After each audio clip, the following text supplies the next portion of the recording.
بسم اللہ الرحمن الرحیم۔ السلام علیکم ناظرین، پروگرام سوال آپ کا جواب شریعت کا میں ہم مفتی عبدالواحد قریشی صاحب کے ساتھ ایک دفعہ پھر آپ کی خدمت میں موجود ہیں۔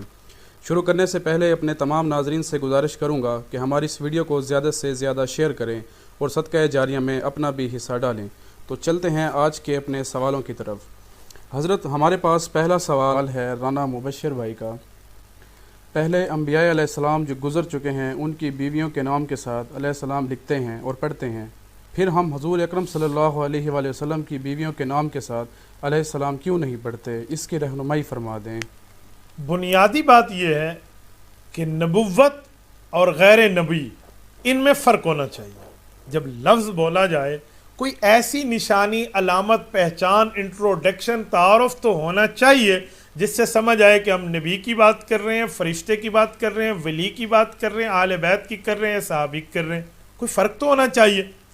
تو اس فرق کے لیے جو امت مسلمہ کا تعامل چلا آ رہا ہے، امت مسلمہ کا طرز، طریقہ، وتیرہ جو چلا آ رہا ہے، وہ یہ ہے کہ فرشتوں کے لیے اور انبیاء کی ذات کے لیے علیہ الصلاۃ والسلام کا لفظ بولا جاتا ہے، غیر نبی کے لیے علیہ السلام نہیں ہے۔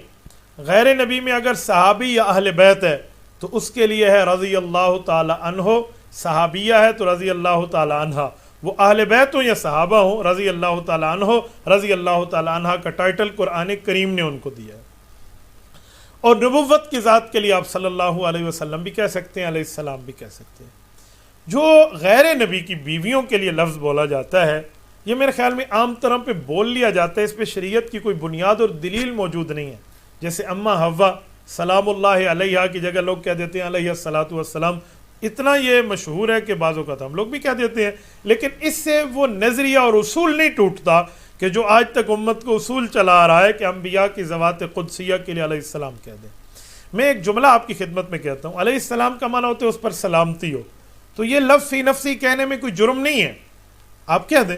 کسی صحابی کے نام کے مثلا حضرت عمر علیہ الصلاۃ والسلام علیہ السلام کہہ دیں، حضرت عمر علیہ السلام، تو فی نفسی کوئی جرم نہیں ہے، کہہ لینا چاہیے۔ بعض اوقات کتابوں میں ایسے سیدنا علی المرتضیٰ رضی اللہ تعالیٰ عنہ کے لیے ابی داؤد شریف میں علیہ السلام کا لفظ موجود ہے، تو اس پر منہ نہیں چڑھانا چاہیے، لیکن عام عادت نہیں ہے، عام حالات نہیں ہیں، عام معاملات نہیں ہیں، عام اصول یہ نہیں ہے۔ اصول یہ ہے کہ صحابہ اور اہل بیت کے لیے رضی اللہ تعالیٰ عنہ اور انبیاء کے لیے علیہ السلام۔ یہاں پر میں ایک رک کے جملہ سمجھاتا ہوں۔ بعض لوگ سمجھتے ہیں رضی اللہ کا مطلب یہ ہے کہ اے اللہ تو ان سے راضی ہو جا۔ او بابا، ہمارے کہنے سے اللہ ان سے کیا راضی ہو؟ راضی اللہ کا مطلب یہ ہے کہ قرآن کریم میں لکھا ہوا ہے اللہ ان سے راضی ہو چکا۔ یہ راضیہ کا جو صیغہ ہے نا، جو ورڈ ہے، یہ پاسٹ کا ہے، ماضی کا ہے۔ تو رضی اللہ عنہ، اللہ تعالیٰ ان سے راضی ہو چکا، وَرَضُوا عَنْهُ، اور اللہ سے یہ لوگ راضی ہو چکے، رضی اللہ عنہم وَرَضُوا عَنْهُ۔ تو اس کا یہ مطلب نہیں ہے کہ ہمارے کہنے سے اللہ ان سے راضی ہوگا۔ یہ میں اس لیے کہہ رہا ہوں کہ ایک بندے نے ایک دن مجھ سے سوال کیا کہ مولانا یہ کیا راضی اللہ لگایا ہوا ہے، آپ کے کہنے سے اللہ ان سے راضی ہوگا؟ میں نے کہا نا بھائی، راضی اللہ کا ترجمہ آپ کو نہیں آتا، آپ راضی اللہ کا ترجمہ اردو والا لے رہے ہیں۔ اردو میں شاید راضی اللہ کا معنی ہو اللہ تم سے راضی ہو، لیکن اردو میں معنی راضی اللہ کا نہیں بنتا، یہ بنے گا یار اللہ تجھے رضا عطا فرمائے، یا رضا اللہ تجھے رضا عطا فرمائے۔ راضیہ یہ ماضی کا صیغہ ہے، تو راضیہ کا معنی ہوتا ہے اللہ تعالیٰ اس شخصیت سے راضی ہو چکا۔ مثلا سیدنا ابو بکر، سیدنا عمر، سیدنا عثمان، سیدنا علی رضی اللہ عنہم، اب سب کے لیے میں نے کہہ دیا۔ تو اس کا کیا مطلب؟ اللہ تعالیٰ ان شخصیات سے راضی ہو چکا، ان پر اللہ کی رضا آ چکی، ان سے اللہ کی محبت واضح ہو چکی، ان سے اللہ کا پیار کا اظہار واضح ہو چکا۔ یہ خبر دے رہے ہیں، نیوز دے رہے ہیں، یہ دعائیہ کلمات نہیں ہیں، یہ ترضی کے کلمات پرانی جملے میں بتایا جا رہا ہے کہ اللہ ان سے راضی ہو چکا۔ دیکھو اتنی بڑی شخصیت ہے۔ ہاں، ہم اس کو اب بطور دعا بھی کہہ لیں گے کہ میرے اللہ ان پر مزید کرم فرما، ان ذوات پر مزید جو ہے نا کیا کہتے ہیں اپنی برکت اور رحمت کو نازل فرما، تو اسی لیے ان کے ساتھ راضی اللہ کہیں گے۔ انبیاء کرام ہوں تو آپ ان کے ساتھ علیہ السلام کہیں، یہ طریقہ آ رہا ہے۔ ایک شخص مجھے ایک دن کہنے لگا مولانا اگر اس طریقے سے ہٹ کے، یہ جو بزرگوں کا طریقہ ہے، ان بزرگوں سے ہٹ کے ہم چلیں، تو میں نے کہا حدیث پاک میں ہے، حضرت ابن عباس رضی اللہ تعالی عنہما کی حدیث ہے، مستدرک علی الصحیحین میں موجود ہے، ابن حبان میں موجود ہے، کنز العمال میں موجود ہے، طبرانی میں موجود ہے، امام حسین بیہقی نے سنن بیہقی میں اس کو نقل فرمایا ہے، اور یہ صحیح حدیث ہے کہ البرکۃ مع اکابرکم، کہ جو برکات ہوتی ہیں نا وہ اپنے بڑوں کے ساتھ چلنے میں ہوتی ہیں. بڑوں پر اعتماد والا مزاج جب آئے گا نا تو اللہ تمہاری زندگی میں برکات قائم فرما دیں گے. اب آپ ان بزرگوں سے ہٹ کے، ان اکابرین سے ہٹ کے، ان ماہرین شریعت سے ہٹ کے، ان ایکسپرٹ آف دا ہولی شریعت سے ہٹ کے نئی راہ اپنائیں، اپنے طریقے سے چلیں، کبھی کسی کو خوش کرنے کے لیے، کبھی کسی کے معاملات کی مداہنت کے لیے. تو آپ جب بزرگوں سے ہٹ رہے، اکابر سے ہٹ رہے، اور آپ ان لوگوں سے ہٹ رہے جو شریعت کے ماہرین ہیں، تو حدیث پاک میں تو البرکۃ مع اکابرکم، تمہارے آپ بڑوں کے ساتھ چلنے میں برکت تھی. تو شاید آپ نے نئی روش جب اختیار کر لی ہے اور ان لوگوں سے ہٹ کے اختیار کر لیا تو اس میں برکات نصیب نہیں ہوں گے. اس لیے بہتر ہے کہ ہمیں امت کے اس معاملے پہ چلنا چاہیے جس پر امت کی میجارٹی قائم ہے، اور اس طریقے پر چلتے ہوئے امت آ رہی ہے. تو لہٰذا فائنل ہوا کہ انبیاء کرام کی ذوات کے لیے علیہ الصلاۃ والسلام اور غیر نبی کے لیے آپ رضی اللہ کا لفظ کہہ سکتے ہیں. اگر وہ صحابی تابعی نہیں ہے تو آپ رحمۃ اللہ علیہ کا لفظ کہہ سکتے ہیں. سلام اللہ علیہ کا لفظ انبیاء کی بیویوں کو کہا جا سکتا ہے، تو آپ اس پر ضرور کہہ سکتے ہیں. اس پر کوئی دوسری رائے نہیں ہے. جی جزاک اللہ. جن لوگوں نے ہمیں ابھی جوائن کیا ہے ان سے ایک دفعہ پھر گزارش ہے کہ ہماری اس ویڈیو کو زیادہ سے زیادہ شیئر کریں تاکہ ہمارے اس لائیو سیشن سے اور بھی لوگ مستفید ہو سکیں. جی تو حضرت ہمارے پاس اگلا سوال محمد نعمان بھائی کا لاہور سے ہے. نکاح والے دن ساس سسر اپنے داماد کو سونے کی انگوٹھی پہناتے ہیں، اس کا پہنانا کیسا ہے؟ اس کے بارے میں تھوڑی وضاحت فرما دیں. نعمان بھائی، آپ زندہ دلان شہر سے تعلق رکھتے ہیں، تو میں آپ کی خدمت میں ایک بات کہتا ہوں کہ زندہ دلی کا یہ معنی نہیں ہے کہ بندہ شریعت کو بھی کراس کر جائے. شریعت کے احکامات کی پیروی مسلمان کی پہلی شان. ساس سسر نے انگوٹھی پہنانی ہے تو چاندی کی پہنائیں جو شریعت میں رسول اللہ صلی اللہ علیہ وسلم نے امت مسلمہ کے نوجوانوں کے لیے خود ترتیب فرمائی ہے. وہ 4.5 ماشے سے کم ہے، 4.5 ماشے سے بڑھ کے نہ ہو چاندی کی انگوٹھی پہنی جا سکتی ہے. اور فحش کے علاوہ کہہ رہا ہوں، یعنی اس میں جو وہ ہے نا نگینہ ہے، نگینہ چاہے آپ کلو کا بھی لگا لیں وہ آپ کی مرضی ہے. خالی میں انگوٹھی اور چاندی کی وزن کی بات کر رہا ہوں کہ وہ 4.5 ماشے سے کم ہو. نگینہ لگ کے آپ زیادہ ہی کر لیں، اس پر نو پرابلم. یہ رسول اللہ صلی اللہ علیہ وسلم کا بتایا ہوا ہے. لیکن جو سونا ہے تو اللہ کے رسول نے تو سونے سے منع فرمایا. صحیح مسلم میں حدیث پاک موجود ہے کہ رسول اللہ صلی اللہ علیہ وسلم نے مرد کو سونا پہننے سے منع فرمایا. عورت چاہے جتنا سونا پہنے، اس پر کوئی دوسری رائے نہیں ہے. مرد کو سونا پہننا منع ہے. ساس سسر کو چاہیے کہ آپ جو اپنے داماد کو بچی دے رہے ہیں جہنمی سمجھ کے یا جنتی سمجھ کے، تو ہر ساس سسر کہے گا بھی جنتی سمجھ کے دے رہا ہوں، جہنمی سمجھ کے تو نہیں دے رہا. تو اسے کہو جہنمی بندے کی نشانی ہے کہ وہ مرد سونا پہنے. تو یہ تو حدیث پاک میں بتایا گیا. کسی مولوی مفتی کا اور پیر فقیر کا تو فتویٰ ہی نہیں ہے. تو آپ اپنے داماد کو نعوذ باللہ کیا بنانا چاہتے ہیں؟ اس لیے بہتر ہے کہ آپ کو سونا دینا ہے تو اس کو سونے کی ڈلی دے دیں تحفے میں، چل یہ لے لے. اس کو انگوٹھی پہنا کر آپ پہنا رہے ہیں اور شادی کو خانہ آبادی کہہ رہے ہیں، اور اس خانہ آبادی پہ آپ نعوذ باللہ خانہ بربادی والا کام کر رہے ہیں جس سے رسالت مآب صلی اللہ علیہ وسلم خود منع فرما رہے ہیں. تو ایسا کام ہمیں نہیں کرنا چاہیے. میرے ایک شاگرد ہیں، ان کی شادی ہوئی تو ان کو پہلے بتا دیا گیا تھا کہ ڈیمانڈڈ ہم نے آپ کو رنگ پہنانی ہے، ہم نے آپ کو انگوٹھی پہنانی ہے. تو اس نے مجھے کہا کہ استاد جی وہ انگوٹھی پہنائیں گے.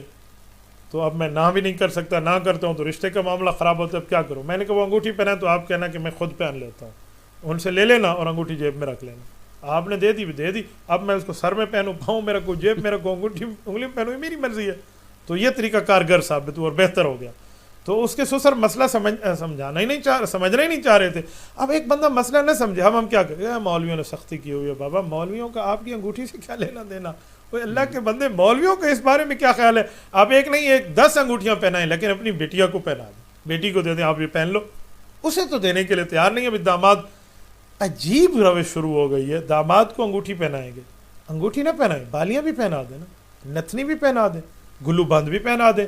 اور سر پہ تو آج کل ویسے مایوں کو دوپٹہ آیا ہوا ہے، تو مایوں کے دوپٹے کے ساتھ 2 4 5 6 اینک شانک اور اس ترتیبوں میں مرد کو سب میں شامل کر لیں. تو یہ ترتیبیں آپ کی نہیں ہونی چاہیے، اسی لیے آپ ان ترتیبوں سے بچیں. تو ساس سسر نے بھائی نعمان اگر آپ کو دی بھی ہے نا انگوٹھی، آپ نہ پہننا. جو پہن لیا اس پر معافی مانگے. بلکہ بعض علماء نے تو یہاں تک لکھا ہے کہ جس نے دنیا میں شراب پی اور توبہ نہ کی وہ آخرت کی شراب طہورہ سے محروم ہو جائے گا. جس نے دنیا میں سونا پہنا اور توبہ نہ کی تو آخرت کے سونا پہننے سے محروم ہو جائے گا.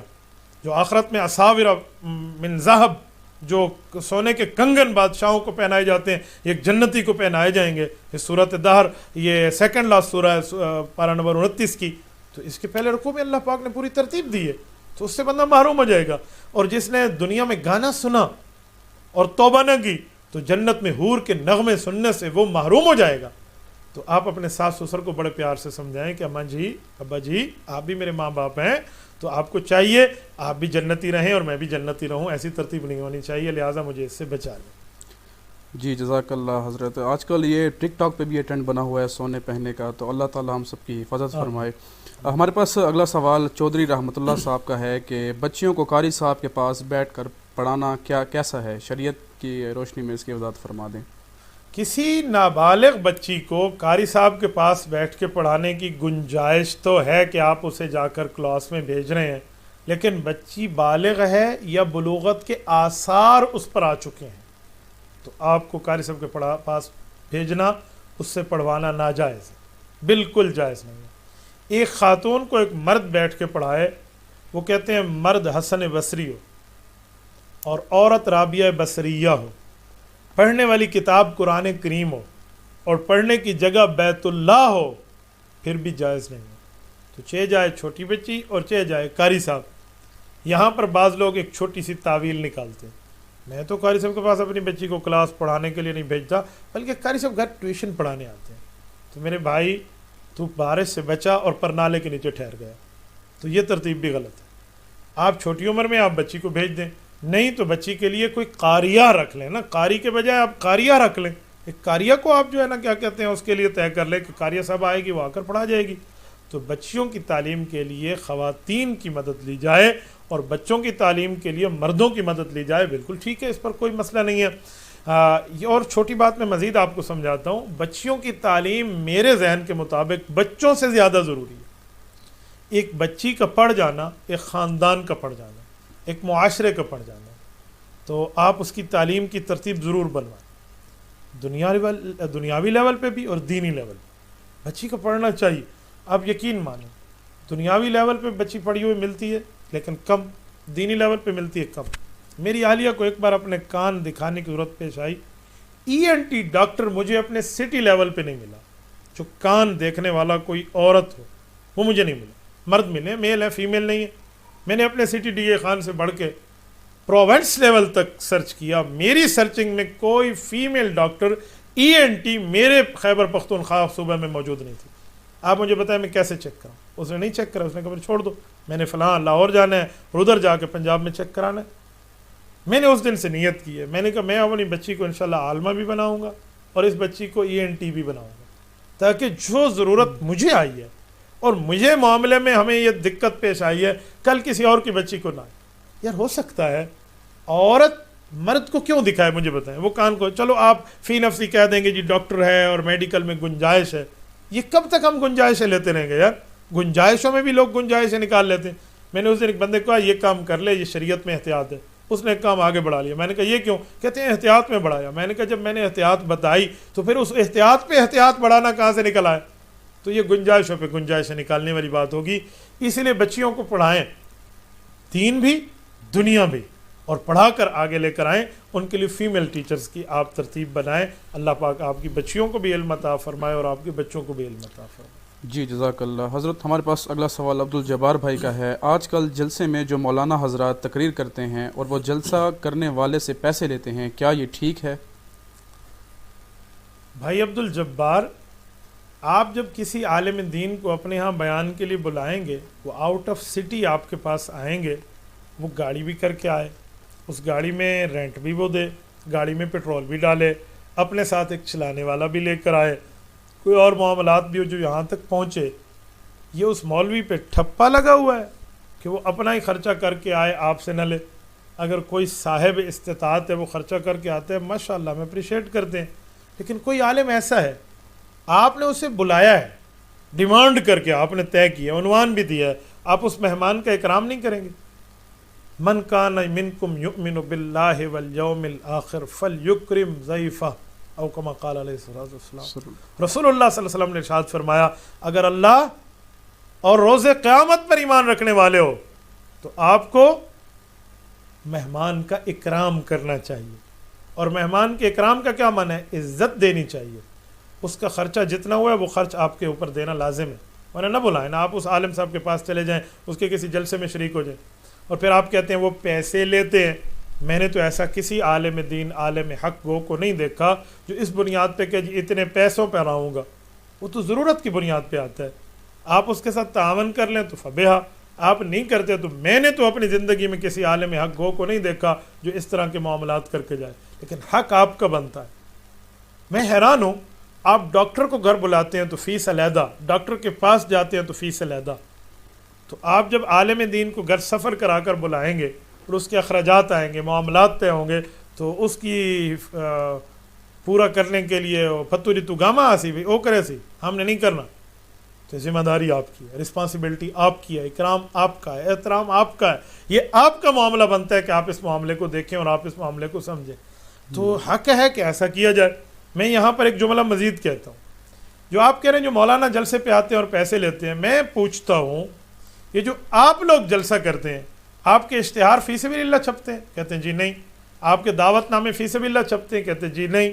یہ جو آپ کے پاس ساؤنڈ والا آتا ہے یہ فی سبیل اللہ آتا ہے؟ کہتے ہیں جی نہیں. یہ جو لائٹنگ والے آتے ہیں، جو اسٹیج کی ڈریسنگ کرتے ہیں اور اس کے اوپر اس کی خوبصورتی کرتے ہیں اور سجاوٹ بناوٹ کرتے ہیں، ان سب کو آپ دیتے ہیں، اور نہیں دینا تو مولوی کو نہیں دینا. میں اس طرح کے معاملات پہ حیران ہوتا ہوں. ایک جگہ میں نکاح پڑھا رہا تھا، ایک سیاسی شخصیت کے بیٹے کا نکاح تھا. تو ان کے نکاح کے وقت جب میں نے نکاح پڑھایا نا، تو وہ کان میں آ کر مجھ سے پوچھتے ہیں کہ مولانا آپ کی نکاح کی فیس کتنی ہے؟ میں نے آج تک نکاح کی نہ فیس لی ہے اور نہ لوں گا. یہ میرا ذاتی مسئلہ ہے. کوئی عالم دین لیتے ہے تو بہت اچھا کرتے، میں اس کو منع نہیں کرتا. وہ آپ کے رشتے کو حلال کرا رہا ہے. میں اپنی بات کرتا ہوں. میں نے اسے کہا نہیں جزاک اللہ. نہیں جی بتا دیں. میں جزاک اللہ. نکاح میں نے پڑھایا. شرطیں میری نکاح کی ہوتی ہیں کہ اس نکاح پر کسی قسم کی غیر شرعی کوئی معاملہ نہیں ہوگا. کوئی گانے بجانے والے یہ میراثی اینڈ کمپنی یہ ہم برداشت نہیں کریں گے. آپ نے کرنا تو کسی اور سے جا کے پڑھا لیں، ہم سے نہ پڑھوائیں. نکاح کی دعا کر رہا ہوں اور یوں ہاتھ منہ پر پھیرنے لگا ہوں تو سامنے سے پردہ اڑا ہے ہوا میں، اور وہ سارے منہ میں توتیاں شوتیاں لے کر وہ ڈھول باجے کے ساتھ کام فٹ تھا کہ مولوی صاحب ایک دفعہ یہاں سے کمر پھیرے اور ہم اپنا کام شروع کریں. اسی اسنا میں اس بندے کا قسمت اس نے پھر پھڑکائی اس نے، اور نے پھر آگے مجھے پوچھا مولانا آپ کی نکاح کی فیس کتنی ہے؟ میں نے کہا وہ جو سامنے ٹھہرے ہیں نا میراثی، ان کے ساتھ آپ نے جو فیس طے کی ہے، یہ نکاح میں حرام معاملہ رکھوایا ہے اور میں نکاح کو حلال کر رہا ہوں، تو حرام والوں کے ساتھ جو فیس طے ہے نا اس سے 500 روپے کم اس حلال والے کو دے دیں. اب تو اس بندے کی آنکھیں نکل آئی کہ ان کے ساتھ تو 50,000 کا معاملہ طے تھا اور مولوی کو 50,000 کے 200 پہ ٹرخانا تھا. چلو آپ نکاح لے لو.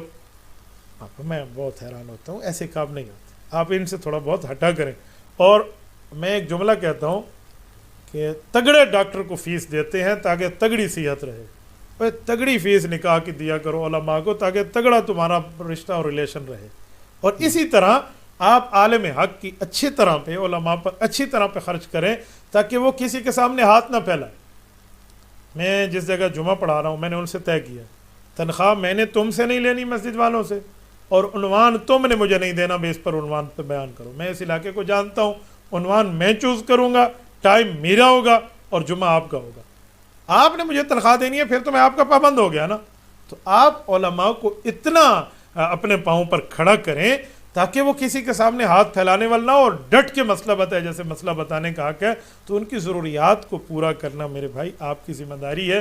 آپ کے سوال سے مجھے کچھ عجیب سی سچویشن لگی ہے، اس لیے میں نے تھوڑا ڈیٹیل کے ساتھ آپ کو سمجھانے کی کوشش کی ہے. امید ہے جو میں میسج آپ تک کنوے کرنا چاہتا تھا وہ میں نے پہنچا دیا ہوگا اور آپ میری بات کو سمجھ گئے ہوں گے. جزاکم اللہ تعالی.